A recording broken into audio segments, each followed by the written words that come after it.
Hello and welcome to Building Solid Foundations Radio. I'm your host, Steve Matley, on KCAA Radio, 1050 AM, 102.3 FM, and 106.5 FM. You can also catch us on your favorite podcast platform, iHeart, Spotify, SoundCloud, Google, Apple, and others. And today I am in the studio with Henish. Henish has been working since 2002 in the real estate industry, making him the ideal person to help with all your real estate business. Henish became a licensed real estate agent in 2009 and a broker in 2017, and a licensed general contractor in 2018. Since 2014, Henish has owned a real estate investment firm. He's been purchasing homes in less than perfect condition and reselling them in great condition to homeowners. Henish is also co-owner of a construction company that has a reputation as San Diego's premier ADU and home builder remodeler. He keeps busy with his wife and 3 kids, hosting a podcast called I've Got a Theory, playing basketball and beach volleyball, and generally making the most out of life. And it's fantastic to have Henish in our studio today. Welcome, Henish, to Building Solid Foundations Thank you so much, Steve. Thanks, Steve. Appreciate being here.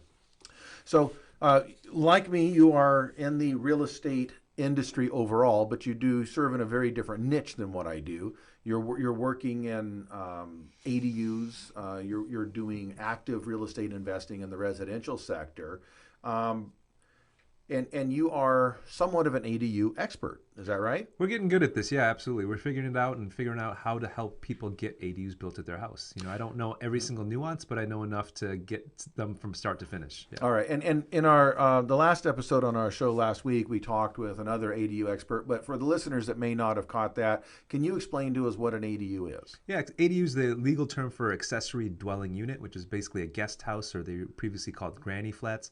Effectively, it's a second unit on your property that might have its own address that you could rent out and have someone live in separate from your own house that might share the same lot as your property. But it cannot be sold separately from your house. It always is attached to the main house. Correct. So, yeah, it's not necessarily attached. It could be detached, but yeah. Well, I mean, it's attached legally. It's a legal attachment to your property, so it's all in the same lot, so you can't split it and sell it off. Correct. Right. Okay.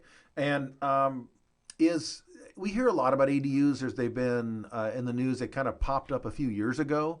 And it's not like a new thing. Accessory dwelling units on properties have been there for years. Pool houses, and you mentioned granny flats and mother-in-law quarters, garage conversions.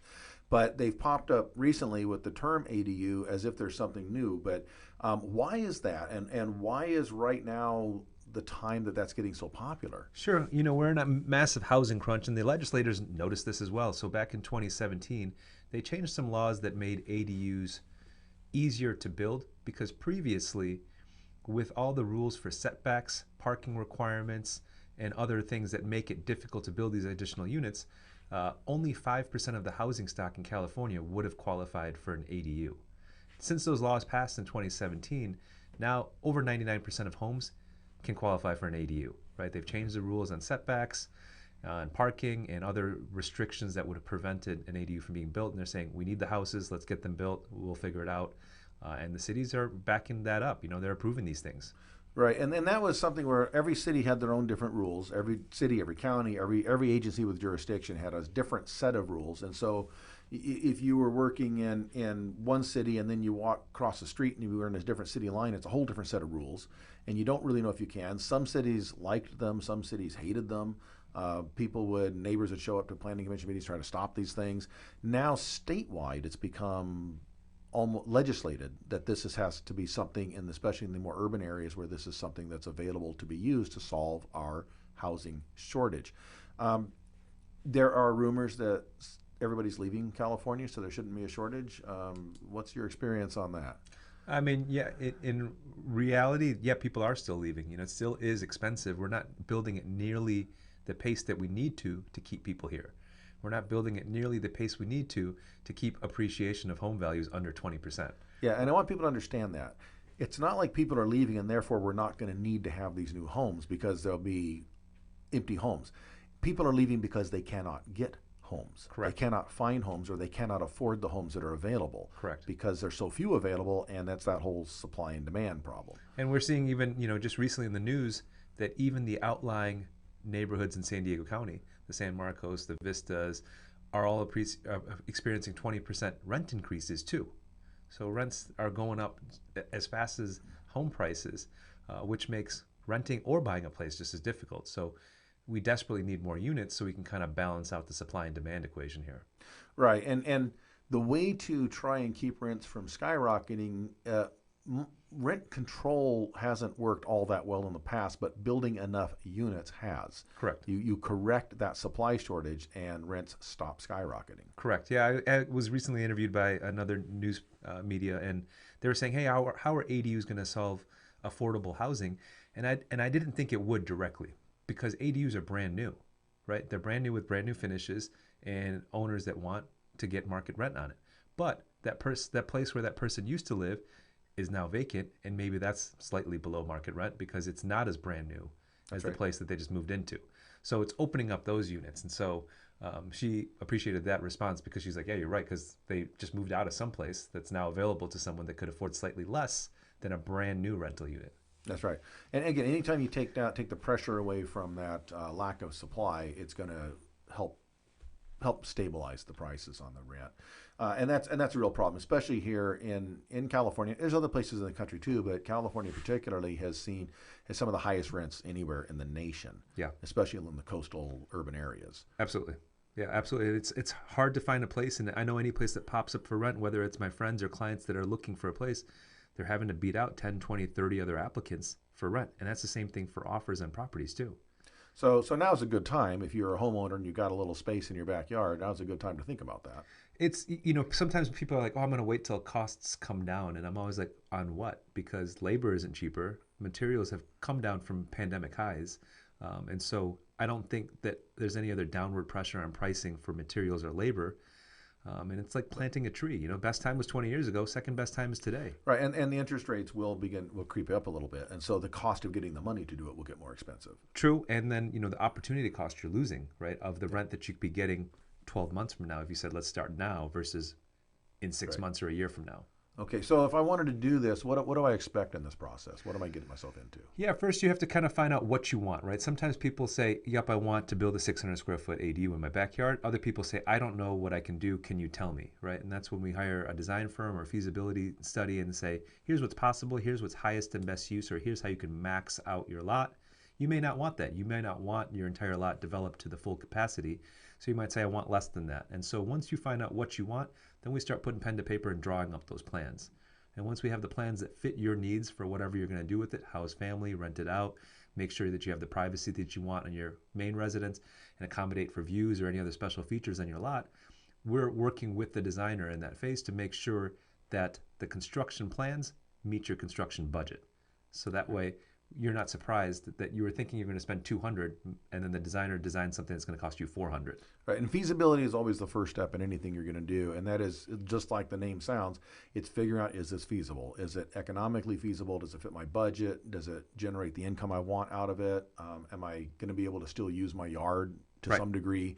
It's just, is it practical to do this? And that is the first step in anything, so you don't just jump into something and find out the end result is not what you wanted. Correct. Yeah, for free to cheap, you can get something that's a detailed report that says, yes, you can build this, and here's the restrictions, here's the heights, here's the setbacks that you might need, here's the max size, do you need parking, things like that you need to know. Okay, and there's a lot of moving parts and pieces of this. Obviously, the finance is a big part of it. Obviously, the time that it's going to take to do this, knowing what you want to build, all those things are going to be issues that come up. And I think one thing people worry about is, how do they know what they're able to build? Obviously, the feasibility study is going to help drive some of that, but how would they know how big or how high or what kind of materials they're supposed to use? Yeah, so the feasibility is the one way to start, and a good design firm and a good construction firm working together can give you advice on what you're looking for, right?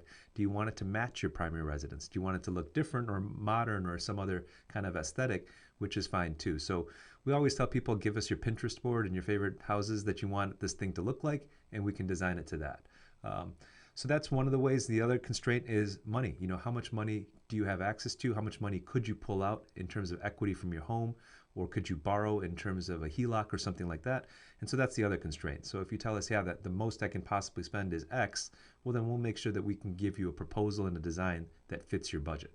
Okay, and again, start with the end goal in mind.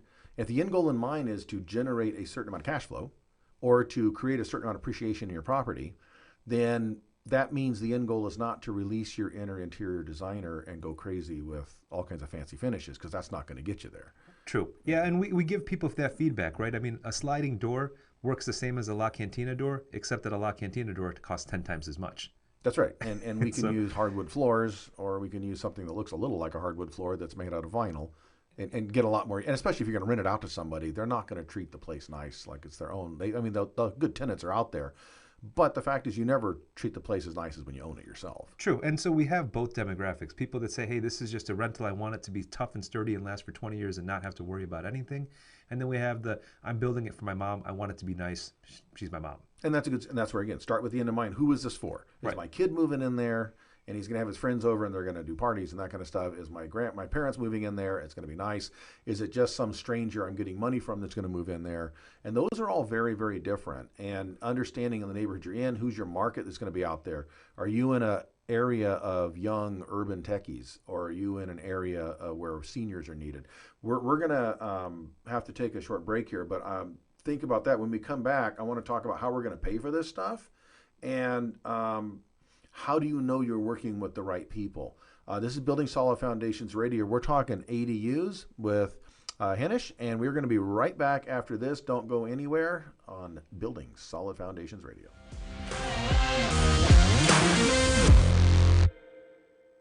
FireUp Connect is the most innovative business networking group, supporting and collaborating with a dozen of small businesses that are interested in building and establishing strong business connections, hosting educational live seminars while carrying out business and community-driven projects, as well as marketing programs as a part of its membership program.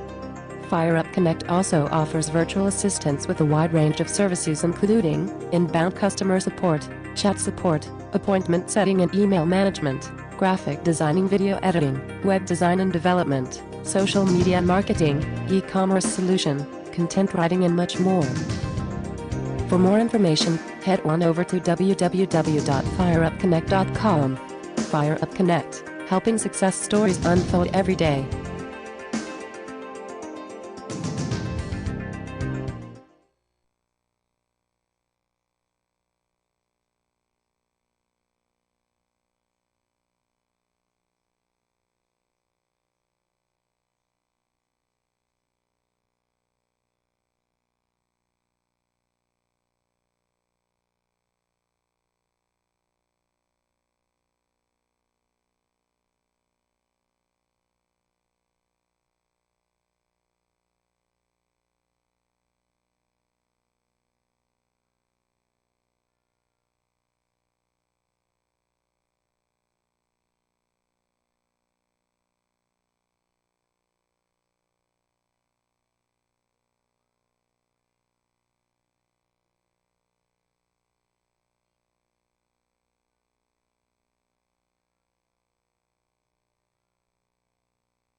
Real Men of Real Estate with Steve Matley, construction manager and real estate developer, business owner, and educator.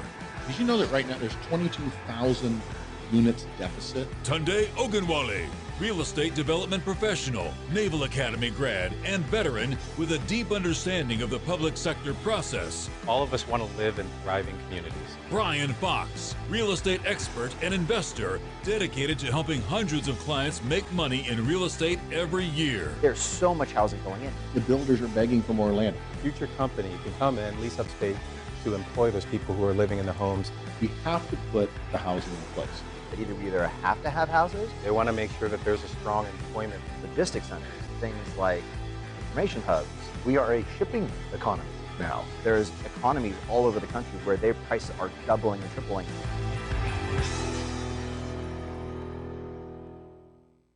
Hi, this is Steve Matley. As a construction professional, I know the importance of selecting the right contractor for the job. Power Solar employs only professional installers. Power Solar will provide a knowledgeable consultant to help analyze your current electric bill, identify site placement, and correct solar technology for your home. Contact KCAA Producer at gmail.com for a free financial savings proposal with no obligation, or call 951-551-1350 and ask for Ken. Again, that's KCAA producer at gmail.com or 951-551-1350 and ask for Ken.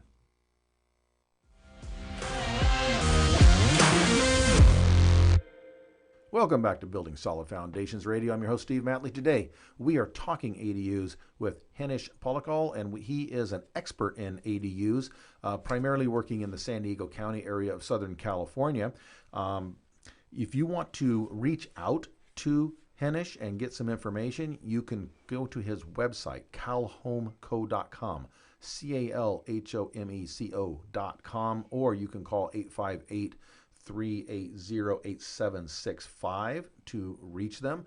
And if you are doing, even if you don't live in San Diego County, if you're even researching or looking at doing something or looking at investing in San Diego County, it's a good place to start if you're thinking about doing an ADU, or perhaps you're looking at a property that has an unpermitted something or other on there, and you want to talk about how can we make this correct, to call them. So Henish, I want to talk about a little bit about how do we talk about how do we know what to build. How do we pay for this thing? Where are we going to find the money for this? Because let's say I own a house and I've got a pretty good sized backyard and I want to make some money on this, but I'm not wealthy. I just work a regular W-2 job. How do I find the money to do this? Sure, and this is where having good advisors in your back pocket are useful, right? Hopefully you have a good mortgage broker that you've been working with to understand if you have equity in your property. If you've bought your house more than 1 year ago, you probably do, right? And if you haven't been refinancing out of it, you can get various construction loans, you can get various HELOCs. In fact, you can get even hard money loans and even personal loans to get money to build these things. So there's been very, very few cases of when people have come to me and said, how do I pay for this, that we weren't able to figure out a way to get them the money. Okay, so that right there is a little bit of navigating to figure out where am I going to get the funds, what's the structure, who's the right lender to go to, and you can help guide people in We can point them in the right direction. I know enough to be dangerous with that kind of stuff, so I can look up values real quick, see how much they owe, and see what's possible to unlock easily, and see what's possible to unlock with a little bit more effort, but still give them the money they need for this project, right? With these ADUs, especially in San Diego or in most places, the first 6 months is typically just paying for the designs and or the permits, which can be anywhere from $10,000 to $20,000 or so. After that is when it gets expensive, when you have to pay the construction people anywhere from $100 to $200 or more, depending on what you're deciding to build. So that's when you might want to pull out the money and start accruing the interest on the larger portion of the money. If you have the $10,000 or $20,000 available initially, it'd be best to just pay that out of pocket so you're not trying to accrue interest on a larger amount for the time that you're waiting for the city to get the permits out to you. Right, and there's a lot of ways to get money. We always think of the bank. The bank may be one of the more difficult ways to get money because you have to personally qualify and the project has to qualify. Hard money, you're going to pay more interest, but really as long as you can show that this thing will pencil, it'll probably work. And then here's one, don't overlook private lenders. And what that means is if you know somebody that's got a pension or a self-directed IRA and they got some money in there and they need it to do better than what's happening in the stock market, which isn't always that good, maybe they can be your bank and lend on this and make a good rate of interest. And you know them, you like them, you trust them, they know you. You're not dealing with a faceless somebody in a cube somewhere overseas answering your questions like you would at a big bank. So maybe that's a way to get money for this, to get through that initial $10,000, $20,000 of design until you can pull your construction loan. And in fact, that sometimes you can even get construction loans that way. For sure, yeah. I mean, the rich uncle is always a good option because they might be happy paying, getting 6 or 8% on their money and knowing that it's secure because they're helping their family out. Right. And if they need a lien on the property, that's something they could have as some security. And ideally, when you're done with the project, you could refinance back out into a prevailing rate conforming loan or something like that. Right. And you want to do the homework. So you want to look at, okay, how much is it going to cost? And then how much rent am I going to generate? What's the cash flow I'm going to get out of this to make sure I can pay back that obligation? And also, what kind of appreciation is that going to give me if I ever decide to sell this place? True. And that appreciation may be used as part of the basis for collateralizing the loan. True, especially when you're done with the project. Banks like that. They don't want a project necessarily before, they don't like it during, but when you're done, they're like, okay, great, this is now worth significantly more than your house without the ADU. Right. And now your LTV, right, your loan to value on this thing, is at a number that we can tolerate and be happy with and give you a nice lower interest loan. Right. And the market you're working in, San Diego County, That is one where the property values continue to go up, and if you can add square footage, rentable square footage to an existing home, it gives it a real shot in the arm on the appreciation side. Correct. Yeah. I mean, it was lagging for the first couple of years that this came out, but now the appraisers and the sale comps are supporting that ADUs really do have a big bang for the buck, right? Previously, we would have structures that were worth $200,000, $300,000, and an appraiser might say it's worth 50. Right. Now we're seeing a structure worth $200,000 or $300,000, and the sale will support that it's worth $500,000 or $600,000. Right, and what makes it more sellable too, because here you have a home, and if you can buy just a home, that's one thing. But if you are on a budget, and you're buying a home, and it comes with a unit that will generate additional rent, that offsets what your income that you need to pay the mortgage. Correct. And so now you qualify better, and you have a better chance of qualifying for that loan and making the payments on that. So your home becomes more sellable to more people. Absolutely. I mean, the rental income is growing faster than your mortgage payment will, because ideally you're in a fixed mortgage payment. That doesn't keep growing, but your rent is going up by 5-10% a year or more. Right. So now, obviously, this is not a solo endeavor. I work in construction management. I teach construction management at a collegiate level as well. And one thing that I've learned is if you want to work all by yourself and be a solo act, take up pottery. If you want to do design and construction, you're going to have to work with other people. There's Right. a team. Even if they don't on your payroll, it doesn't mean they're not a team member. That you're going to have to hire architects, potentially civil engineers, soils engineers, maybe an environmental engineer. You're going to need to have maybe someone to help you with permit assistance. You're going to need contractors, subcontractors, suppliers. It's a whole thing that you've got to get into. How do I know that I'm partnering with the right people? Because the people building these don't do construction for a living. This may be a one-time deal for them. Yeah, it's true. I mean, proving that you can be a viable partner for a homeowner does take a little bit of work, right? I heard years ago that if you use your gut, that means you gave up thinking. So I like to prefer to vet people out properly, right? Make sure they have the right licenses, make sure they have the right insurance, make sure they show up in a presentable vehicle and have a decent website and something that says that they're a real business. They should have some reviews. I also like to check people's references, not just recent ones, but ones from 1 or 2 years ago to show that they've been in the business at least a couple years and their product is standing up to the test of time. Yeah, 1 or 2 years is when the windows start to leak. Yes. And yes. Right. So if you're getting references from people that are 2 years old, then they'll say, yep, they built something for me 2 years ago and everything's still great. Or if they did have an issue, we came out promptly to fix it under a warranty of some sort. And then they were standing by the product. So that kind of digging into your providers makes a big difference, because you don't want to find out 2 or 3 months and $10,000 or $20,000 into your project that you just started a relationship with the wrong person.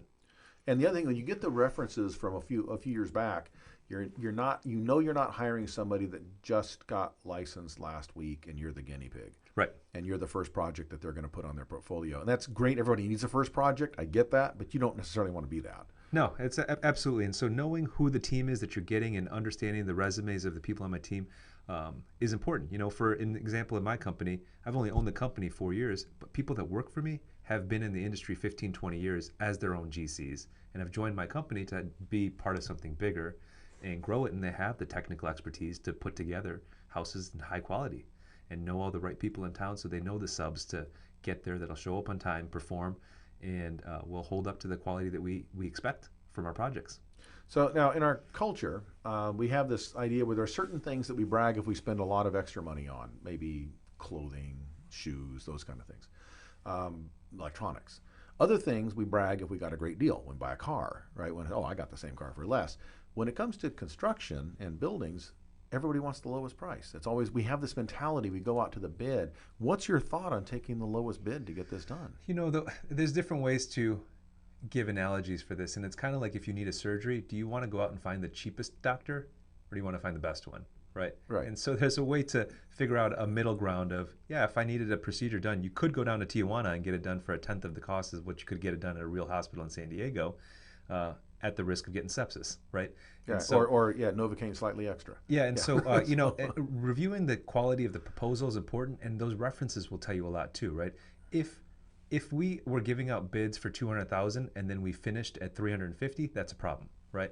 And that's one thing that we are really proud of, is that we spend up to 5 or 6 hours per project doing takeoffs and giving a detailed proposal so people know exactly what's included in their project, So there's no surprises, right? We're going to bid this much and we're going to finish it that much unless you change something, right? Or there's an unforeseen condition. We start digging up your backyard and we find a car buried underneath there or something. Yeah. Yeah, absolutely. And so, with that case, that's kind of the difference, right? There's some people that'll give you a one-page proposal and they'll say, yeah, roughly it'll be this because they spent 10 minutes on it, but they didn't count the number of windows, or they didn't realize the ceilings were 9 or 10 feet tall instead of 8. Right. And those are big material differences that change the construction cost quite a bit. And then they're change ordering you later, but then they baited you in with a much lower price initially, and you think you're getting a good deal, but then you forget that you might not have checked the references, and they might not stick to that price they gave you initially. Right, and that's been my experience as well. That the most expensive contract you're ever going to do is probably the lowest bid, because we had a joke that the lowest bidder is the one wondering what he left out. Yep. Right. And so I put it out there because we have this mentality that the best deal is the lowest cost because all contractors are the same, and it's just a matter of who's willing to do it for the least amount of money, and that is so untrue. And I like your analogy of the medical help. I'm not going to, if I'm going on a capital crimes case, I don't want the cheapest attorney. No way. I want the best I can find, and I don't care what they cost. Well, we're about to do surgery to your house or to your property. Exactly. What kind of surgeon do you want? The cheapest one? Yeah. Or the one that knows what they're doing. My dad was a Navy fighter pilot, and he said the joke was every time they take off, they say, "Don't forget, you're flying in a machine built by the lowest bidder." You know what? On our proposals, we put in a quote from a gentleman named Red Adair, and his quote is, "If you think it's expensive to hire a professional, wait until you hire an amateur." Oh yeah, exactly. Yeah, and having I don't know. Part of my background is I did litigation support for a construction management firm, and that was expert witnessing. And you know what those cases are? Defective construction, breach of contract, those type of things. Yeah. Because everything went wrong because somebody hired the best price they could get, and they got burned on it. We're going to have to take a short break, and we'll be right back with Henish Pollicle. We're talking about ADUs. Don't go anywhere on Building Solid Foundations Radio. We'll be right back after this. Fire Up Connect is the most innovative business networking group, supporting and collaborating with a dozen of small businesses that are interested in building and establishing strong business connections, hosting educational live seminars while carrying out business and community-driven projects, as well as marketing programs as a part of its membership program. Fire Up Connect also offers virtual assistance with a wide range of services including inbound customer support, chat support, appointment setting and email management, graphic designing, video editing, web design and development, social media marketing, e-commerce solution, content writing and much more. For more information, head on over to www.fireupconnect.com. Fire Up Connect, helping success stories unfold every day.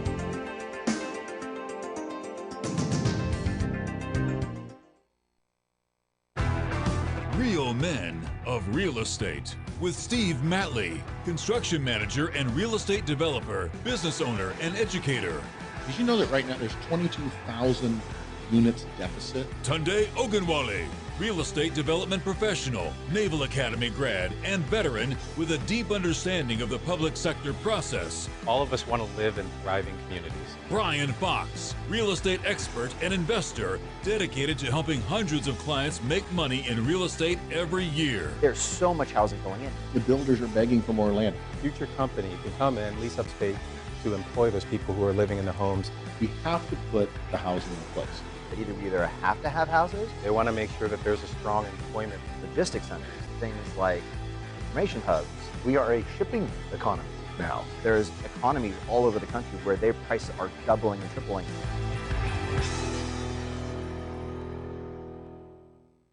Hi, this is Steve Matley. As a construction professional, I know the importance of selecting the right contractor for the job. Power Solar employs only professional installers. Power Solar will provide a knowledgeable consultant to help analyze your current electric bill, identify site placement, and correct solar technology for your home. Contact KCAA producer at gmail.com for a free financial savings proposal with no obligation, or call 951-551-1350 and ask for Ken. Again, that's KCAA producer at gmail.com or 951-551-1350 and ask for Ken.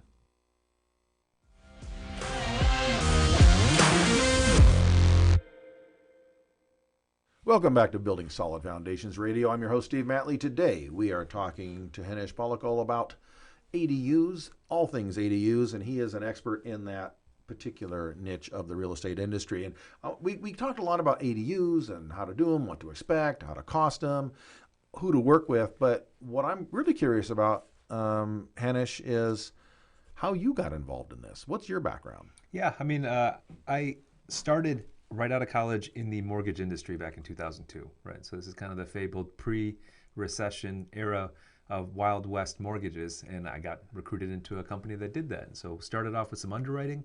I did that for almost a year. Went into sales in Chicago where my clients were loan officers and I was representing the bank and would provide the loans for them. Enjoyed that job for a few years. Had an opportunity to run servicing and outsourcing, business process outsourcing for a little over a year. I got to travel to my ethnically native home of India, right? I grew up in Michigan, but my family's from India, so it was cool to be able to go back, travel, and learn a lot about servicing, the back end stuff, escrow, payment processing, payoffs, title work, insurance, really get a good feel for mortgages. After that, I was able to jump into the REO world. The president of the company said, hey, this is becoming a mess. It's 2007. Can you run the REO department? That was a big industry for a while. It was 2,000 properties that we had in our modest-sized bank that we were working for, that we were servicing, that we had in the REO department at any time. So I was managing 20-plus asset managers with REOs in every state and disposing those and selling those. And that's where I really got my feet wet with real estate and understanding how concrete down sewer lines can be bad, and leaving animals in your house can be bad, and things like that. And so learned that, and then did some consulting after that. I got recruited by a company to help some of the bigger banks, the Bank of Americas and Chases, with their servicing department, since I understood how to do servicing fairly well, and I could scale that experience up. Shortly thereafter, I started flipping homes in 2013, started my own company in 2014, and was fortunate to find a great project manager to come work with me in 2016. And since then, he's been with me, he's been my partner, and people liked the quality of our construction because we just kind of held our products and properties to a higher standard. We'd go through, make sure it was perfect, have inspectors come through, double check it before we put it on the market, so we knew that we did everything right, and then it was going to pass with flying inspection, and we could be proud of it. And so not only would we get great buyers for those properties, but neighbors would come over, and other people in the neighborhood would come over and say, could you remodel our house? This is the nicest remodel we've seen in a long time, right? And so it grew from there. We said we need to start our own construction company because there's all these people that we can help. In fact, we joked about calling our construction company the We'll Call You Back Contractors, just because that was one of the bigger problems we had, is that so many people in the industry don't even call you back. That's right. Yeah. And so we always said that, hey, even if it's not a fit for us, we'll call you and tell you, sorry, this job isn't a good fit for us, so we can close the loop and maybe point you in the right direction. So fast forward to today, I saw that the ADU boom was important, and I wanted to be the person that can help with this because I understood housing, I understood the mortgages, and I understood, and I've been learning really how it could be a really great investment for anyone, right? Instead of having to take your $200,000 or $300,000 that you can get access to from your equity or from your savings or from a 401k loan and buying a property in Tennessee or Texas, put something in your own backyard and get a 12 or 15 cap and have the appreciation that we can experience in San Diego. And so when I'm able to explain that to people in terms they can understand, it's such a make sense decision to start to do these things and start their process and build this, right? In fact, my parents live here, and we're starting to build two of them in their backyard too, because it just makes so much sense to get these things built. Okay. So that's kind of that's kind of background on how I got here, and I really like it. I really enjoy having this done, and that look on people's faces when they see it and it's all finished, and they can move in their family or they can rent it out, and it supplements their family's income and helps offset their mortgage payments, and in a very expensive state to live. Okay, and if you were to give a number, how many of these ADUs do you think you've completed? Oh, just in the last couple of years, just 20 or 30 maybe. Not a huge number, but we're doing about 7 or 8 of them at a time, and it's starting to scale up. Okay. Right. Keep in mind that our company started with just me and one other guy, and now we're up to 16 people. Okay. So we're growing and we're scaling, and each of these take about 4 to 6 months to build. So we're getting our feel for it, and then each of the guys that have now worked for me has a huge history of building houses before them. So all of them have done a few hundred houses or more prior to joining me. So I'm kind of using their experience to leverage our company's experience as well. Okay. And how are you navigating issues like trying to find labor? That's a real issue, trying to find people that can actually know how to put a home together. Yeah, it's a balance. We're always going through subcontractors and our own internal staff, right? So people come and go. Laborers are good one day, and the next week they don't want to work as hard. And so that's on our project managers to kind of manage. And so we have that in there. And so they're keeping a close eye on productivity. We also know the subs that'll work best for us. And then we're also always interviewing new subs to make sure that they're going to keep performing, because businesses come and go, and in the efficiency and the effectiveness of companies come and go. So that's on us internally. That's the nice thing, is that that's our problem to solve, right? So that's one of the things that we shoulder, so the homeowner doesn't have to. Right. And it's a real issue, because honestly, there's just not enough human beings that want to do the kind of work that needs to be done. It is hard work. It's sweaty work. It takes some level of skill and experience to do it right. Correct. It has to be done safely, and it's a very dangerous business. And unfortunately, as a culture, we have done a very poor job of getting people into that. In fact, we've done the opposite. We've kind of tell people in our public school system that if you go into that kind of work, you must have done something wrong. Everybody's supposed to go to the university and get a degree in code writing or something. Yeah, I've had this conversation often, and I always push people. I'm like, no, it's an honorable profession. Do this. It pays well. It pays well. It's honorable, and it's interesting. I had heard someone say this is like a good home builder, a good laborer in construction. All week long they work and get paid, and then on the weekends, guess what they do? They go to their own home and work in their own home. Exactly. That's what they like to do, because if you like right. to do this, this is what you want to do. You want to cut wood and hammer it together on the weekends, and then you do it during the week to make your income. Yeah, and it's a very honorable way to make money. And it's not as if you didn't get educated. There's apprenticeship programs, but aside from that, it takes a lot of time to learn how to do this stuff correctly. And you always get better at it, right? You always get better. That's and right. so you don't know all the structural techniques and the framing techniques until someone's there to help you and say, okay, here's how big we're framing this opening. Here's what we need, right? Here's the wood that we've got, and here's what we need to put there, and how to hang it, right? And that's all technical, and you get that with experience. And how are you dealing with getting your materials? I know appliances are an issue right now. Cabinetry, anything of wood, anything of steel, anything with asphalt in it are real tough to get.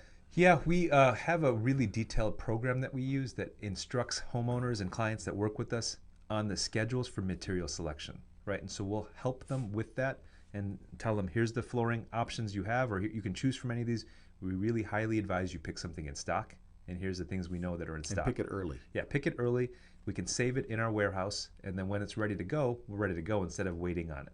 Same with appliances. We work with vendors that we know what they have in stock, and we use the stuff that's in stock. So as much as possible, we push for things that are in stock, because we make it really clear to the client that we don't want to hold up our construction project because you picked specialty tile from Spain that's going to take 6 months to get here. Right. Well, even stuff that's not specialty. Now, there's certain items that you just can't get because who knows where they came from, right? Yeah. They're getting imported. They're sitting on a boat out in the ocean waiting to come in and get delivered, or they're coming out of a country that's having issues getting things shipped off. And for sure. Yeah, last year we had a real issue with insulation. We couldn't find insulation to save our lives. We checked 5 different Home Depots, all the different Lowe's in the areas, and there was just a month or two lag, and the shelves were bare for insulation. So we had open walls that we couldn't close because we couldn't get the insulation. So we sent out a message. People understood, pandemic was still in full effect and the supply chain was affected. But since that issue, we've been able to manage this and make sure that we pick the supplies and the materials that we have in stock and get things done, built. And I think this is why it's important. The reason I ask some of these questions is I want the listeners to understand that anybody can do this. You watch the TV show on DIY or HGTV, you get excited about it. You figure, oh, shoot, I could do that stuff, right? I got some tools, right? I can go to Home Depot and rent some stuff. It's the process, it's the knowledge, it's the experience that is going to get you. It's the stuff that's going to cause you the headaches and cost you a lot of money. And when you work with people like Henish who have experience, they've been down the path. If you're going to go off into the woods and do a hike, it's nice to have someone that's been on that trail before so you don't get lost. Yes. And these are the kind of issues you can run into that they don't show on the TV shows. It was interesting. About a few months ago, I had a client that's a fireman. He wanted to see one of my job sites. We went out and he saw the guys working. He's like, man, those guys are good. He's like, in fact, they're probably working twice as fast as I could. I was like, well, doesn't it make more sense that you just do your job that you're good at? That's right. Make your income and let these guys that are probably getting paid half as much as you do the jobs they're good at and get this thing built for you. Yeah, and that kind of goes back to our, do you take the lowest cost? And sometimes you think the lowest cost is doing it yourself. Yeah. Well, okay, so let's say you do it yourself and you save some money doing that, but what could you have been doing with that time if you the hired someone opportunity else? cost. And what happens because you're not an expert at it, you injure yourself while doing it. Now, what is that going to cost you in time and other opportunities? Right. And don't think that can't happen. For sure. Yeah. I mean, yeah, if you get hurt on your own job site and you can't go to your regular job, that's not going to be great because you could have had this thing And you're built. not getting workers' comp for it. Yeah. Because that's on you. Yeah. That was something you did on your own time. And I see a lot of that coming out of the construction field for many decades. I think I've seen every injury that's possible, and sometimes it's by very highly trained and careful working individuals where something just happens. Sure. Things happen on job sites. They are, even on a small job site, they're dangerous. I had a supervisor tear his shoulder just swinging a hammer. He's like, I don't know what happened. It just tore. And Right. it was just a swinging a hammer. And so now he's been out for 8 weeks. Now he's doing computer work for us, which is fine. Yeah. But he can't lift anything right now. Right, and anytime you're off the ground, you're on ladders, you're on scaffolds, you're on lifts, and that kind of stuff. You're on a roof. A lot of things can go wrong. Gravity is not your friend. Yeah. It's sketchy. Yeah, it's true. I'm on the roofs a fair amount, and I'm extra cautious. There's no texting and walking on a roof, that's for sure. So it's well worth. So if you need the expertise, calhomeco.com, CalHomeco.com, or call 858-380-8765 if you're in the San Diego area and you're interested in looking into ADUs. Henish, we're about out of time here. I want to thank you for being on my show and sharing the information. Appreciate your time and your expertise. Henish Pollico has been my guest today on Building Solid Foundations Radio. We're going to have to take a break. And then Henish is going to be departing from us. He's got a lot of work to do, and I'll be back for the final wrap-up segment right after this commercial break. Don't go anywhere. I'm Building Solid Foundations Radio.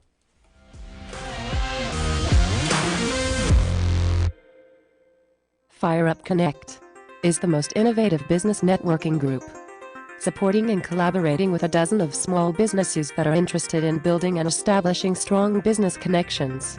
Hosting educational live seminars while carrying out business and community-driven projects, as well as marketing programs as a part of its membership program. Fire Up Connect also offers virtual assistance with a wide range of services including inbound customer support, chat support, appointment setting and email management, graphic designing, video editing, web design and development, social media marketing, e-commerce solution, content writing and much more. For more information, head on over to www.fireupconnect.com. Fire Up Connect, helping success stories unfold every day.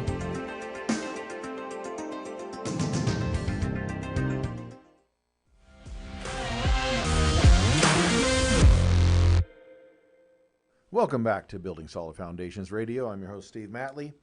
We have just in the studio, we had Henish Pollico. He was sharing with us the process of going through putting together ADUs and different projects. And a few things I just wanted to wrap up, some key notes that we saw. First is, he mentioned having really good advisors. We want to make sure that you can't do this by yourself. And you can't even do this by yourself if you're watching videos and reading books and doing those kind of things. You really need to have people around you that know and are experts. There's no way you're going to learn all this stuff yourself to the point that you can keep yourself out of trouble. So find good advisors. Go seek out trusted partners that you can work with. They don't have to be employees. They don't have to be actual business partners, but they do have to be people you can trust that have advice. And you may have to pay as part of it, but that's very inexpensive insurance to pay someone that's an expert in order to avoid pitfalls and landmines. Almost everybody I know that gets into this business has had to stub their toe a few times if they didn't get the proper help. And what that means is if you can find people that have had those experiences, they can share that with you, and maybe you can avoid some of that yourself. You want to always make sure you do your homework.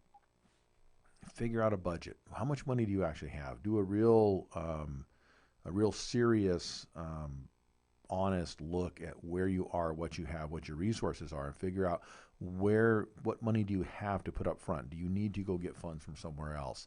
Is there investors or lenders you can talk to that you can get funding for this? So figure out what is the budget, what's realistic, how big a place can you build, what kind of quality you want to put in there, understand the outcomes and objectives. Who are you going to rent this stuff to? Who is it for? Or is it for family to live in? Because that's going to drive a very different type of quality. If you're renting it out, you're going to probably go inexpensive. If it's for family, you want it very nice. Understand your process. Do your research on what's the process look like. And again, if you can find people that know the process, talk with them, talk them through it. Talk with them about what can you expect. How long is this going to take? How much money is this going to take? What do I need to do? Do I need to get documentation in order ahead of time? Financial information, history of my experience, whatever that is. You want to make sure that anybody working with you qualify. Qualifying consultants and contractors means you check their resources, you check their references, you check their bank accounts if you can. You can call bank references. You check their previous projects. See if you can go visit some of their previous projects, if some of their previous clients will let you do that. You want to see what they've done, and you want to see that there's a track record, a history that they've been doing very well.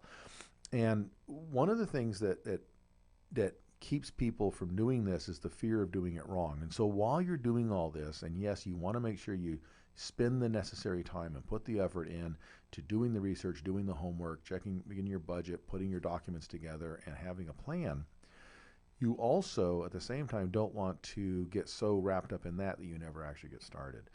You're never going to feel like you know absolutely everything you need to know to mitigate all the risk out of a project. The nature of doing anything worthwhile is that it includes risk. That's just the way it is. If it's going to make money, there's going to be some risk. If it's going to be a fun and exciting adventure, it's going to have some risk. If it's going to be a learning proposition, it's going to take risk. That's the way the human animal grows, thrives, and develops. But we want to mitigate as much of that risk out by doing our research, doing our homework, studying, and partnering with people. Now, the other thing is you sometimes don't have to do this all on your own. You can actually talk with people that would become actual project partners with you sometimes in exchange for a part of it if they can walk you through it for the first one or so until you get learn what you're doing. If this is your own home, look at the equity in your home and see if that'll help pay for putting an ADU in the backyard. If it is a rental property, there again, maybe there's money out of the property itself. When you're buying things, if you want to do this, look for property that you can put ADUs in, maybe multiple ADUs depending on how it's zoned. So I encourage you to go find resources, and one place to start is Henish has his calhomeco.com. Now, obviously, they charge for doing the building services, but they'll talk with you. If you're interested and you want to do this, they'll talk with you about what you may need. So calhomeco.com, they serve all of San Diego County, or you can call 858-380-8765, 858-380-8765. Again, the biggest and scariest part of this is just getting started. It's getting out there and trying to get your first deal. And I understand also sometimes it's hard to ask people for money. Institutions, we go to banks, they expect that. But there are other sources of income. And if you talk to people, you may find out that there are other sources of money out there. People that you know that may have retirement accounts that are set up so that they can loan money for such projects. And they'll happily work with you if they can put their money to work. And they're going to secure things. Be prepared that any work you do on an existing home, there's going to be potential for liens to be filed against it. So understand that's part of the process, but make sure that everything gets paid and everything's done correctly, and then there will be no liens at the end. But understand that's part of the process. Everybody that works on improving real estate has a right to do that to make sure they get paid. You want to make sure that you've set things up in such a manner that your timing is correct so you don't get yourself in a bind. What you don't want to do is pull a loan for a certain amount of time and then find out after the fact that the actual project is going to take significantly longer than the term of that loan, because at that point your loan's due and your project's not done. So make sure you've done the adequate homework and resources. And again, calhome.com can help you, calhomeco.com. I will tell you, I've been involved in real estate investing for many decades, and I started from a point of knowing nothing. I started from a point of really having no capital or assets to put into it. By working with other people, people I knew, people I trusted that were willing to trust me with their money because of my experience. I did have experience and knowledge, and I partnered with other people that had experience and knowledge. And that gave confidence to the people with the money. And when all was said and done, we were able to put together projects that worked, and we have parlayed that now over a couple decades into some pretty sizable projects that are quite lucrative. And I know a lot of people that have done the same thing. They started exactly the same way. So get out there, do it, and it's a little scary to take that first jump, but the most important thing is to go get it, go do it, do your homework, and then get it done. I'm Steve Matley on Building Solid Foundations Radio on KCAA. Catches every week on 1050 AM, 102.3 FM, 106.5 FM, and on your favorite podcast platform. We will see you next week right here on Building Solid Foundations Radio.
Miss your favorite show?